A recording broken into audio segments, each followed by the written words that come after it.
Non alcoholics లో గానీ alcoholics లో గానీ ఈ స్టేజెస్ అనేటి మనం ఇప్పుడు ఉదాహరణకి ఆల్కహాల్ కంటిన్యూస్ గా తీసుకుంటా ఉండి ట్రీట్మెంట్ గానీ డాక్టర్ చెప్పిన వాటిని ఫాలో కాకుండా ఉంటే నెక్స్ట్ స్టేజ్ కి వెళ్ళే అవకాశం ఉంది.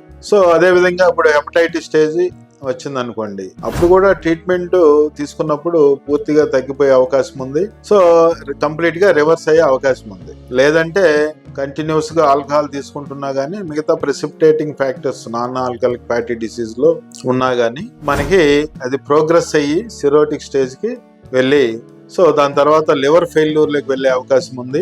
లివర్ క్యాన్సర్ అంటే హెపటోసెల్యులర్ కార్సినోమా అంటారు, ఈ క్యాన్సర్ లో వచ్చే అవకాశం ఉంది. అందువల్లనే మనకి అర్లీ గ్రేడ్ అర్లీ స్టేజ్ లో ఉన్నప్పుడే దీనికి ట్రీట్మెంట్ అనేది కంపల్సరీగా డాక్టర్ సలహా తీసుకొని పాటించాలి. సో దీనికి ట్రీట్మెంట్లు ప్రత్యేకంగా ఏమి స్పెసిఫిక్ ట్రీట్మెంట్ కంప్లీట్ గా క్యూర్ అయ్యేదానికి ఉండవు. మెయిన్ గా మన అలవాట్లు అంటే వ్యాయామం చేయడము, సో బరువు ఉండేవాళ్ళు బరువు తగ్గించుకోవడానికి ప్రయత్నం చేయడము, ఆహారపు అలవాట్లు మార్చుకోవడం, అది చాలా ఇంపార్టెంట్. అన్నిటికంటే ఇంపార్టెంట్ డయాబెటీస్.